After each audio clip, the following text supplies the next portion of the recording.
I remember the day in school when I was in class 2.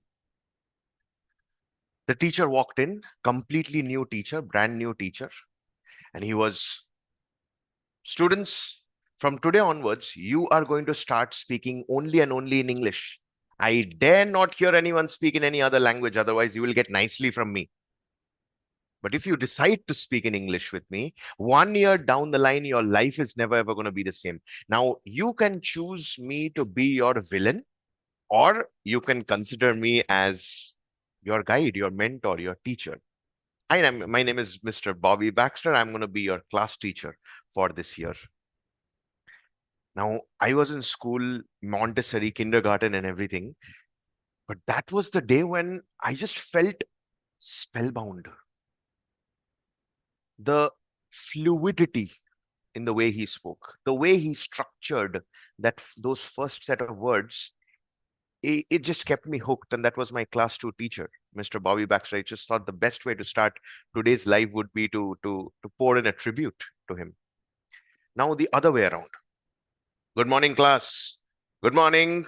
Good morning. Didn't you anyone have any breakfast? And then cut back to college. Students, today we will learn about pharmacology. It's the thing of medicines. I have a PPT to share, and the PPT has 182 slides. And if you are going to listen to me and let me finish the slides fast, maybe then I'll let you go off early. Imagine throughout the entire tone, he had exactly the same way of speaking, the same tonality. Nothing was changed. I'm sure he faced similar kind of issues in school, college, workplace, day in and day out, all the boring meetings and all. We are always accustomed to it. No one really talks about it. But then what is it that differentiates those people who kind of bore us with the way they speak and the people who mesmerizes us? Now, even before I talk about it, let's understand one thing. We have never really been taught this skill across school or college ever. Maybe once in a while in some corporates, they conduct some public speaking sessions or something. But then we know, you and I both, who are the ones who participate and who are the ones who don't.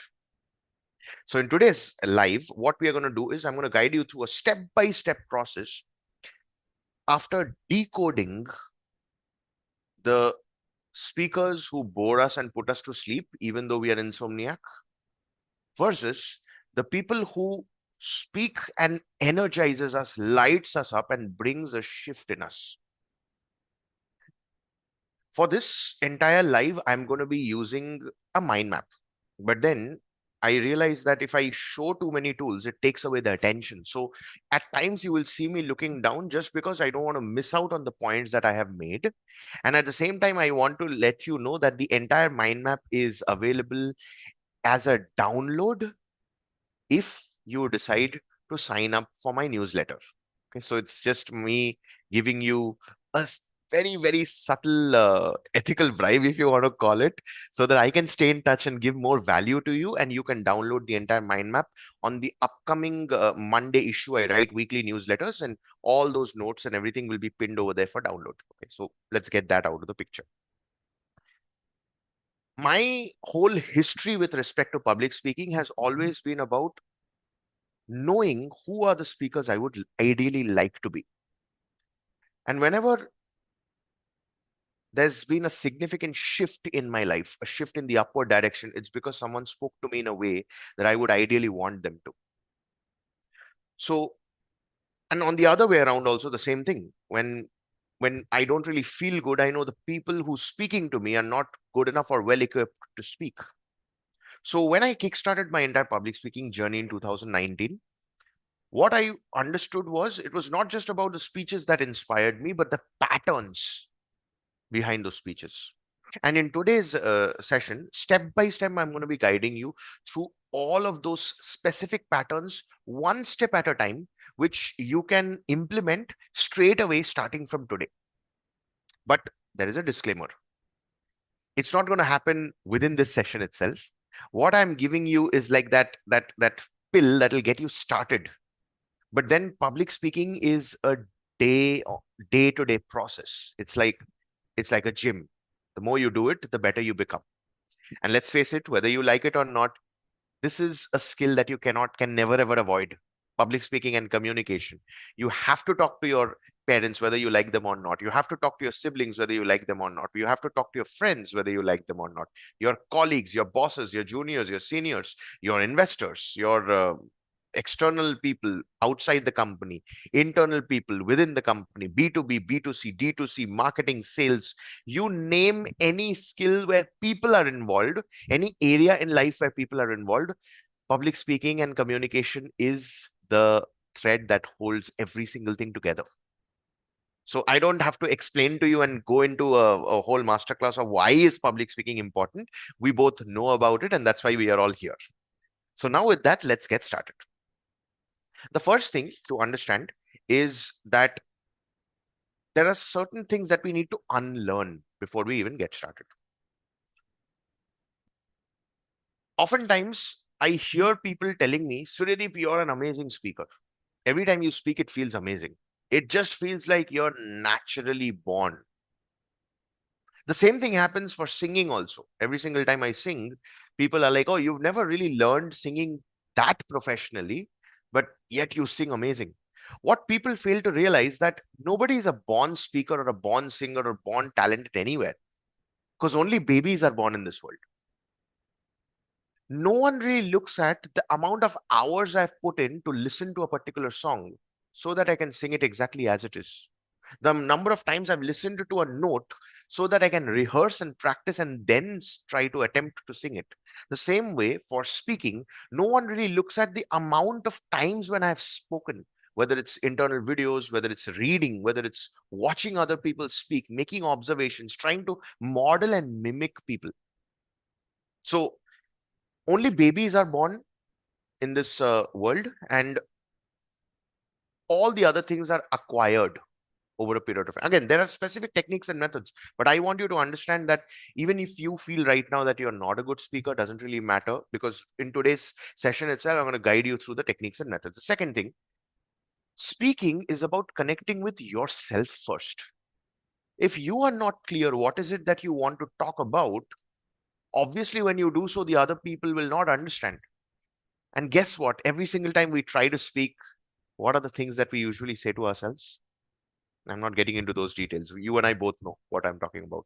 The third thing is the whole concept of stage fear or speaking in front of people is just like any other fear. What is fear?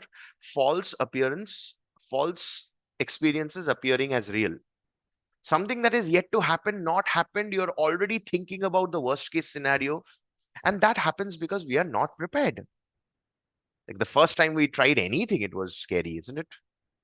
I still remember points when I was in class 2 or 3 and we were just doing arithmetic, uh, addition, subtraction, multiplication. Class 3, we were introduced to a concept called unitary method. If two chocolates cost 4 rupees, how much does 20 chocolates cost? Something like that.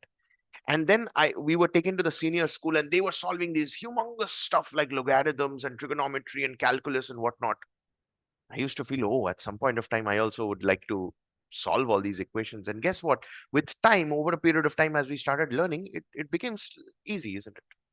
So the more you practice, the more you follow the techniques and methods, the easier it gets. So it's okay to feel fear, to fearful, to be nervous. It's absolutely okay. It's normal. Okay. The next one, nervousness is something that is a good thing, not a bad thing. If you're not nervous, you'll not prepare. Right now, the fact that I'm nervous while I'm presenting, and that's because I've organized a certain set of stuff and I want to deliver it. For this, I had to do 2 to 3, 4 hours of preparation. Now, it took me 3 to 4 hours of preparation to do because I've been doing this for the last 5.5 years. Does that make sense? But still, I'm feeling nervous, and I'm telling you that I'm feeling nervous. You might feel, you might not feel, that's a secondary thing. To feel nervous and not to show that, again, that's another skill that you will learn with practice. The next thing, it's not about English. In fact, it's not about any language. Public speaking and communication can happen exactly from the language that you're comfortable in. Now, I'm doing it in English because I made it a promise to myself that I want to be equally fluent in any language that I speak. So I speak three languages: speak, read, and write English, which is a global language; Hindi, which is a language that is understood by majority of India; Bengali, which is my mother tongue, my native tongue. Now, Bengali is important for me to connect with my parents. Hindi is important for me to connect with most of my friends. English, global. Now, if I am not good in English, doesn't really matter, because if you might be good at one language and the techniques and methods apply the same for that specific language also. Now, there are two more things that we need to unlearn. The first is stop practicing in front of the mirror. It doesn't help at all.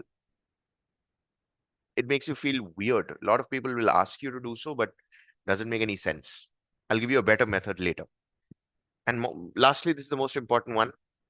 Public speaking is just for public speakers, professional speakers, CEOs and founders and all. It's not.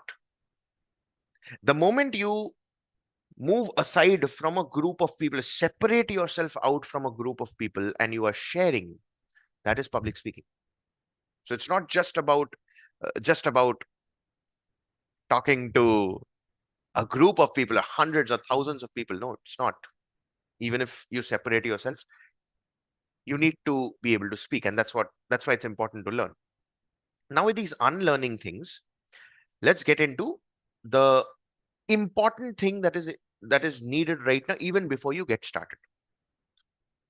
You have to understand that every time we want to master a skill, we need to know where we are right now. And when it comes to any of the technical skills, like you might know nothing about Java, you don't even know the word of Java. You might never even know the logic of calculus. Any technical skill, you start from zero. But speaking is something that we've been doing it ever since we were born, which means you have certain amount of knowledge and experience related to the skill, isn't it? So the best way to get started is first to know where you are right now. And how do you do so? You take your phone and you choose a topic, any topic, and you speak on that topic based upon whatever it is that you know. Now, don't get into the whole process of, okay, I am going to now research about the topic, or I'll try to find out videos or documents or blogs about the topic. Don't get into all of that. Wherever you are at this point of time, with respect to that topic, you talk about it. Now, if you want my suggestion, the topic that I usually recommend to all the people who want to learn public speaking from me, the first topic that I recommend is, what does life mean to you? What is life according to you? That's the topic. So what you can do is you can take the phone and you can do a horizontal mode or a landscape mode, whichever you're comfortable in. Keep the phone somewhere. Don't get into the zone of, oh, I will hold the phone and speak. No, it's important that your entire body is visible, if it's possible, from head to toe. So keep the phone somewhere. Maybe you can stack up some books or put it on the table or put it at some kind of a height, and ensure that in the selfie camera, your entire body is visible. And then just turn on the video and speak on whatever it is that you want to speak about. Turn on the timer, alarm clock if required, and speak for 5 minutes. Why is this important? Once you're done speaking, again, don't get into the process of, okay, I will watch the video now, let me see how did I do and all that. You're missing the point, completely missing the entire point of evaluation. You have to understand where you are right now. So once you're done recording the video, keep it. Keep it. Save it somewhere. Put it. The best thing to do, I'll tell you, share it with your friend or a family member and then delete it from your phone. Take it later if you have to. Okay. But that is going to be your reference point. And only when you do all of this is when we are ready to get started learning the techniques and methods. So for the last 14 minutes, what I was doing is setting the context. Okay. With me so far? Yes. Great. Now let's kickstart the step-by-step process of learning public speaking. So before even we get started, it's important. You have to understand that speaking, every single time you speak, it has phases. Phases. What are the phases? The first is even before you start phase. Think about it. If someone is walking in front of you with a loose, this kind of an attitude, don't you get that immediate observation or something inside tells you, "Oh, I don't even want to listen to this person." Whether we like it or not, we are human beings and we have the innate ability, or call it conditioning, whatever it is. We judge the first thing whenever we see. First impression is the last impression, one of the quotes. I personally don't follow, but something that is being believed by people. So the first thing that we are going to do is we're going to learn how to begin, like even before we begin. That's phase one. Then we will get into how to begin, because the start is what takes off. Then we will learn the speaking aspect of it. Then finally, how to end. And that will kind of summarize the entire session for today. Ready? Okay. So again, I will tell you every single thing and I want you to make a lot of notes.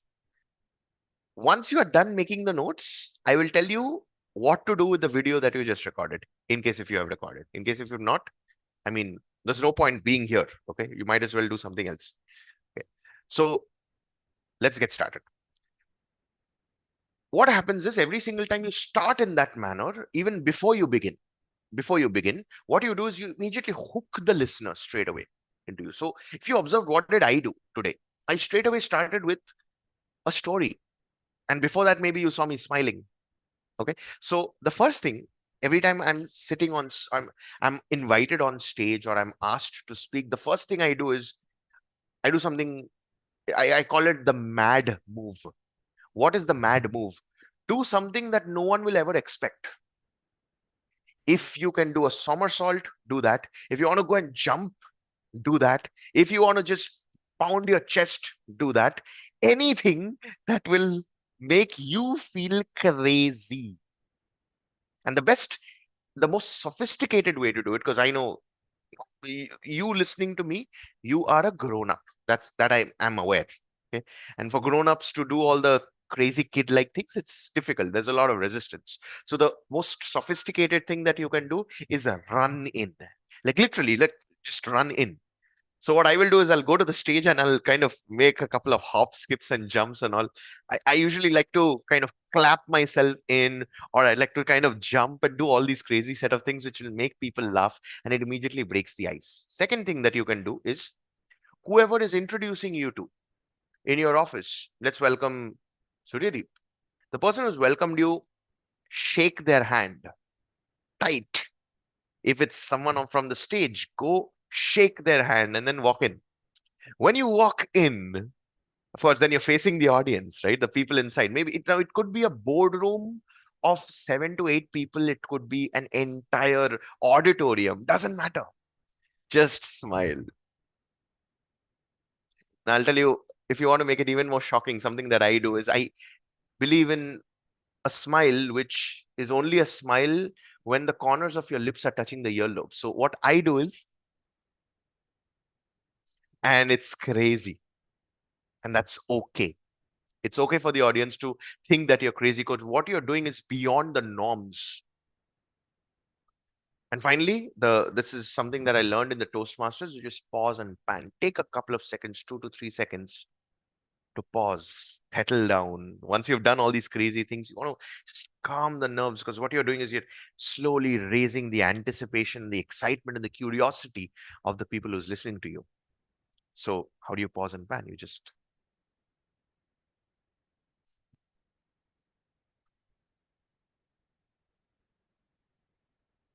You pause and you look at your audience in 3 different angles. Now, I want you to really observe this, and if possible, write down below. Don't you think the moment you do this, the fact that I did this with you right now, you're even more hooked about what is this person going to share the next part? By the way, this is not me doing it. This is me telling you to do it. Imagine when I'm literally doing it or you're literally doing it. Okay. So that's before you begin. Let's move to the actual process of kickstarting any presentation or every time you speak and all that. When you are doing, now there are two different ways in this. Okay. The first is when you're speaking on stage or separating yourself out from the group of people. The second will be when you're speaking to friend or a family member, like one to one. Whatever I'm going to share from this moment on, it works for any scenario. Okay. It's important to know the way you start. Oftentimes, I'll tell you these are some of the things that would immediately irritate me. I'm not sure about you. Good morning, everyone. Today I'm going to be sharing about so and so topic and so presentation. The announcer just announced, or we've just spoken about that topic. You want to literally introduce that again? Good morning, everyone. Good afternoon, everyone. Oh, how is everyone doing? Come on, class, sit down, sit down. I want everyone to settle down, settle down. We will get started. These are all obsolete ways of starting. Couple of very amazing ways in which you can kickstart every single time you speak. The first is connecting people. And how do you connect people? You connect people in the best way through stories. Now, stories, it's a completely separate topic altogether, which we'll discover tomorrow. But for now, just understand the difference between connection. It's like the way you start. The first, it's called imagine for a moment. And you start the entire thing. So imagine for a moment, you're with me for the next 30 minutes and you get to know step by step how to speak to people. How's that going to make you feel? Who's with me so far? That's it. Okay. Second, focus on the audience. It's called you focus. How many of you feel that public speaking is important? Show of hands. Okay. Third, start with an appreciation. Oh my God, this is crazy. You all are applauding me in such a manner as if you've never seen a human being in your life. What's going to happen to the audience? You broke the ice with a little humor. Now, how to add humor and all, we'll do all this later, but you're getting the idea, right? Okay, fourth, find some form of a commonality with the audience, which means there's something common between you and I. We all believe that public speaking is important, and that's why we are all here. Make sense? Show of hands. Okay. Number five, numbers or statistics, because that instantly hooks people. Do you know that public speaking is feared worse than death amongst 78% global population, as per a research by Gallup? Now, this is a true research. Okay, true research. The moment I said that to you, what were the feelings that you were going through? Didn't you feel some kind? Oh, this is a shock. Now I need to learn this. And finally, the last one, the way I started today's session. If you don't remember, just rewind and check. You'll know. It's called I remember. The moment you say I remember, you are recollecting a story, and people immediately get in. So now you ran into the stage, or you did that jumping, screaming, or whatever it is, and then you started with any of these techniques. Don't you think the audience is instantly hooked? And moreover, your nerves are going to calm down. Whenever we're given an opportunity to speak, like whenever I spoke on Toastmasters or even on TEDx stage or any of the presentations that I give in my office or webinars, or I'm just addressing a lot of people, the start is the most important thing personally for me. I always feel, and I think it's not just me. You look at any comedian, you look at any cricketer, you look at any of the performers, athletes, irrespective, the start needs to be bang on. And this helps you. Of course, what I've given you is just a couple of techniques. What will happen is, as you start using them, you will soon start developing your own forms of starting. There are some crazy set of things that I keep doing from time to time. These were a couple of them that I kind of put it together and I'm sharing it with you. Now the start is taken care of. Is it the start that's going to make us happy? No, right? We have to speak. So we'll move to the next phase. In speak, there are two very important elements here. There was a very famous researcher, a very famous researcher on body language and public speaking and all. His name is Dr. Albert Mehrabian. And he came up with a formula which is relevant even to this date. He said that content signifies only 7% of your presentation. Remaining 93% is, what's that word? I'm not able to remember right now. Okay. It's called vocal variety and body language. Okay. So body language is 55%, vocal variety is 38%, and 7% is yeah, 93. I mean, you make the math, okay? 55, 38, and 7. 55 is body language, 38 is vocal variety, 7 is content. Think about it. The same content, the same set of words, two different people will present. And we've done this exercises whenever I used to be in Toastmasters, or even in some of my sessions that I used to conduct earlier. I gave the same speech to two set of people and then took an audience poll, and they said they had different score cards for the two different set of people. That's the power of content.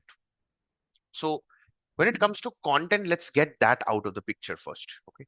The simplest and the most effective way to deliver good content is through stories, authentic stories. And I'm not talking about all those fictional stories like Marvel, Avengers, DC, and all. I'm talking about real life stories, experiences. And a story need not be something so big and dramatic and all. A very, very simple thing of, let's just say, the first time on how did I get this heart and what is the role of this heart in my life. This can be a simple story. A story of when did I get this phone? I changed my phone for the first time in 9 years. So the story about this whole phone. It could be anything simple, short, anything at all. You use the story to validate your point. Let people walk through the story and then allow the story itself to put in the change. I'm going to give you a couple of demonstrations towards the end of today's session. So once the stories are done, then you can structure transitions from one story to the next to talk about different points. Again, speech structure, setting up every single thing, setting up those stories, putting it together. All of these things is what we will discuss in some of the future sessions. In fact, tomorrow itself is when we will be diving deep into stories. But today, let's get into, so the content is taken care of tomorrow. Today, let's focus on a little bit of the body language and the vocal variety. Again, we will have in-depth sessions on this in the future live sessions. But for now, let's go through this one at a time. In body language, you have to understand what your entire body is doing every single time you speak. Your body kind of supports what you have to speak. So there are 5 elements in body, and what you will have to do after, okay, don't do it right now, after we are done, is observe what you were doing in the video. Okay, so hands, where were your hands? Now, I'm very, very expressive with my hands, so much so that I've been told by my mentors to curb down my hand gestures, because at times my hand gestures kind of overpowers whatever it is that I want to share. So it happens with me. Legs. Are your legs, are you seamlessly walking, or are you too stiff? What exactly is it? Okay. Eyes. Do you see yourself looking at yourself, looking here and there, looking up, looking down, or are you looking exactly at the lens or the people? Lips. Are you kind of nervous, or is there a natural smile every single time you speak? And 5, your shoulder. Is it drooped? Is it crunched? In fact, do this with me right now. Okay? Crunch your body like this. Okay? Like, kind of put it closer to your chest and all. Crunch your body down also. And try saying, I'm the most powerful human being on this planet. How are you feeling? Okay. Now just shake your body out and get into Superman pose. Let me see if I'm looking well or not. Get into Superman pose.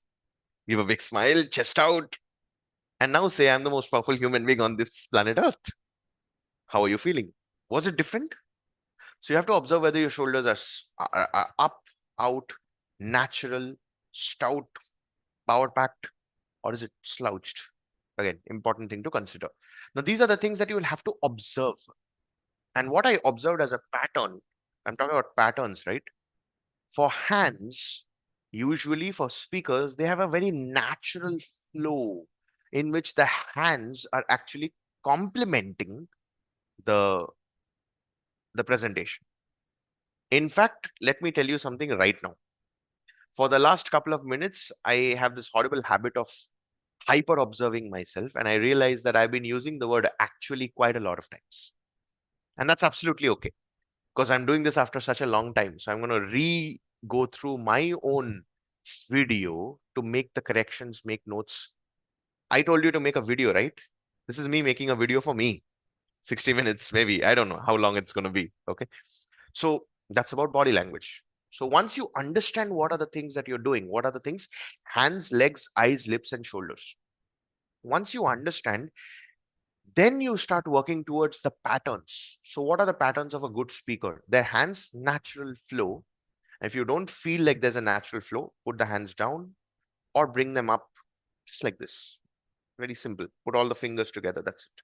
Bring them down. Don't keep it like this all throughout and all. Legs, standing. For speakers, they have a natural flow. They walk whenever they have to. Eyes, they're always looking at the camera when they're speaking. Right now, I'm looking down whenever I have to check the notes, but otherwise I'm looking at you. And you're getting the feeling that I'm looking at you, isn't it? And whenever I'm with an audience, I kind of ensure that I have eye contact with people all the time. Okay. Lips, there's always a smile, and shoulders, just broadened out slightly. These are the body language patterns. This elevates every single time you speak. Okay, next, let's move to vocal variety. So vocal variety, there are a couple of important elements that I need to mention here. Have you ever attended any office meeting or anyone where the person is speaking something like this? Hello, everyone. Good morning. Today we are going to be going through the whole presentation, and all I want you all to do is just understand every single thing that I'm saying, make a lot of notes, take every single thing. And today we will be going through something very, very important. Before that, let's congratulate Suryadeep. Today is Suryadeep's birthday. Happy birthday, Suryadeep. Hope you have a great year ahead. Now let's move back to the present. Have you observed this? What happens? I'll tell you, I don't know about you, but me even attempting to do it is putting me into sleep slowly, slowly. So I kind of charge myself up because that is what is called as monotone, the same thing over and over again. Now, words doesn't have any specific impact other than the meaning that's given in the Oxford Dictionary. The intention, the tonality, and the stress in each of the words signifies their meaning while we are speaking, isn't it? So every single time we speak, there are three very important things that you need to consider. First is the speed. Do you speak too fast? Do you speak too slow? Or do you range it out? Whenever it is required, you slow down to stress something important. Or whenever you want people to just walk through the entire thing fast with you, you speed up. Okay. So second is the volume. Every time I'm doing, and that's why stories become so important, right? Stories, when you integrate, you have multiple characters and you can raise the volume and play around with these things together. And then finally, the thing that comes is the tone behind the words. There's another subtle thing that comes in here also. It's called as a pause. Just by pausing, I increased your focus a little bit, isn't it? So, and completely unaware speaker is not really not really clear about what all these things are going on. And that's why I told you to make the video. Because when I observe the patterns, here's what happens. The speed People know exactly when do you need to control the speed. In fact, whenever you share stories, just because it's something that you and I both have done, either with our friends, our family members, anywhere, we have been either told to share stories or even in your interviews, right? You look at your interviews, your interviewer asks you, can you give me a scenario in your life in so and so company? How did you make this kind of a result? And you have to kind of recollect that and then share. And that's you sharing a story professionally. What you do with your friends also, right? You don't really share every single thing. You kind of take a pause and all those things. So what I'm trying to say is we naturally do it already. We just need to bring a little bit of awareness in it and use the same. For professional, for good speakers, good communicators, they always vary their speed. They have a range of volume. They know when they need to speak louder, softer, and all. And the tone is going to be clear in each of the words that they speak. So right now, the English that I'm speaking, I do know that I end up speaking slightly faster when I'm animated and excited, but hopefully over the last 2 or 3 years, I've kind of turned that down. Every single time I speak, you will see me that you're able to understand what I'm saying. It's getting registered and imprinted, isn't it? Again, this comes with practice. The more you do it, the better you become. So that's about tonality, vocal variety. Now, let's come to the final thing, which is how do we end the presentation? Again, what to share in the presentation is what we will cover tomorrow. And I always said stories. Again, I'll give you an example in another couple of minutes also. You've delivered properly and now you have to end. So usually before, how will people end? Thank you very much for listening to me. You've been a great audience. You'll see this line by majority of the comedians, stand-up comedians. You look at someone who's giving a good presentation. Thank you for being here. Thank you for listening. Thank you, thank you, thank you. All that is there. Now, here are the couple of methods that I follow. The first I do is I bring them back to the start. If you remember the way I started, if you don't remember, rewind, you'll get to know. I started with Mr. Bobby Baxter and my class 2, the way he started out. From today, you need to speak in English. So I'll kind of turn that back by saying, when Mr. Bobby Baxter forced me to speak in English in class 2, little did I realize I'm going to suffer so much that I need to present about the same in a live session at some point of time in my life. Hope you enjoyed it. That's me ending. The whole objective of ending is when you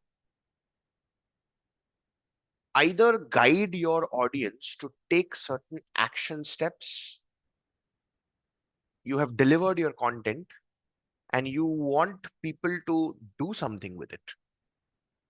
And you want to leave them in that zone where they are ready to do something about it. Second is you want them to remember you and what you said. Okay. And third and most important one is whenever you end on a high, that applause does something to you. You feel good about yourself. Your confidence obviously elevates. So the first way I do it is go back to the topic. The second thing I do is I have a signature ending, an autograph ending. An autograph ending is an ending that completely belongs only and only to you, something that is unique. So the way that I do it is Dr. Srideep, I love you so, so, so much. Mwah. Now at times it keeps changing. I give a longer flying kissy. I have so much, all those things I keep doing. That's absolutely fine. The other thing I do is I ask a question to take a commitment. For example, if you have been with me so far, just by listening to me, how many of you felt that there's at least something that you can implement from today onwards? Start doing it. That's it. Okay. So these are a couple of methods that you can use. Now, as you continue practicing, you'll become better and better. Nobody has become a better public speaker or a communicator by not practicing communication. And let's face it, whether you like it or not, you are communicating every single day. You are speaking, you are presenting. It's not just about speaking on stage. When you speak to the grocery seller, that's public speaking. When you speak to a group of people uh, around whether it's your colleagues, whether it's your family members, it's public speaking. When you're sharing your perspective, I remember I'm at this point of time in my life right now. Whenever I go and meet any of my relatives, multiple relatives, three, five, six of them are there. My parents are in attendance as an audience, and that specific family relatives and all are asking me, so Orko, that's my nickname. Orko, when are you getting married? Now they've asked me a question. I have to answer the question, and I have an audience with me in anticipation and curiosity, waiting for the answer. And I have to organize my thoughts. I cannot do anything violent, but I can definitely organize my thoughts and share my perspective so that they stop asking me this question. Crazy, right? So, what all did we cover so far? We learned, first, we unlearned about the public speaking myths and stuff. We learned how to start.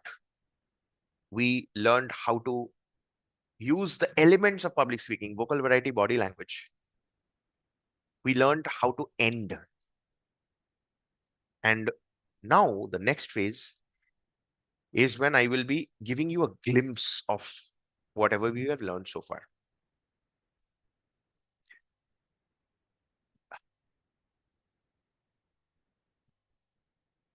I always felt that I wanted to achieve something big.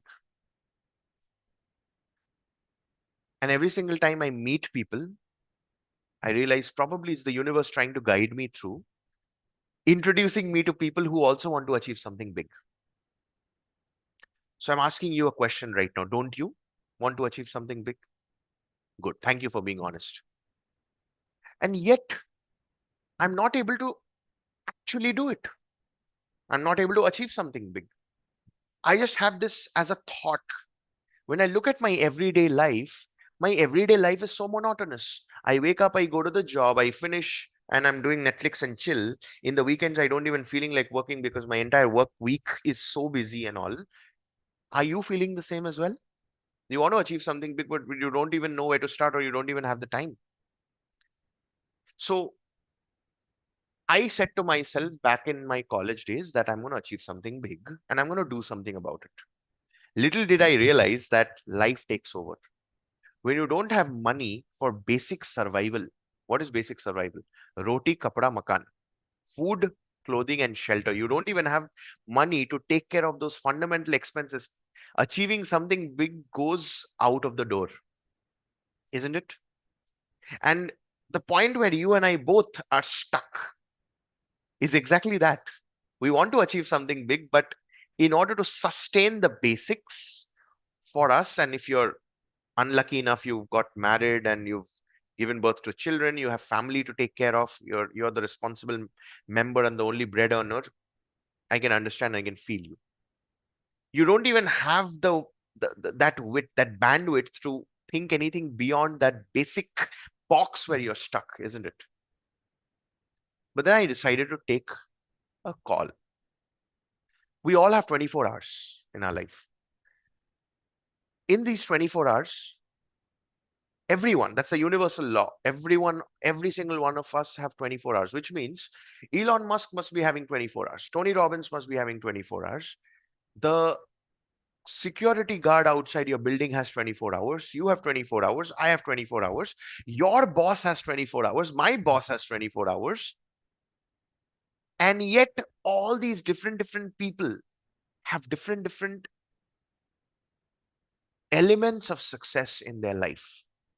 You and I are caught in life, even though the rule is universal for everyone. Something to think about. So when I did a little bit of a digging and research, I found that all these people, the most successful people, they do these little things at the same time, and that's a pattern. What are the things that they do? The first thing they do is they manage their sleep. They manage their recovery. So either they have a system where either they go to sleep putting an alarm. So they have an alarm for going to sleep, not waking up. And then once they wake up, they have a certain set of rituals that feeds their mind, their body, their spirit. So that The initial things that they do from the time when they wake up helps them to perform at a massive level in their workplace. Which means you and I, let's just say we are working 8 hours a day, they are doing double the work in half the time, which means they've learned strategies, techniques, methods, skills that helps them to bring more value either for their own company or to the world or for the company that they're working for. And finally, the most important thing, they take care of categories in life.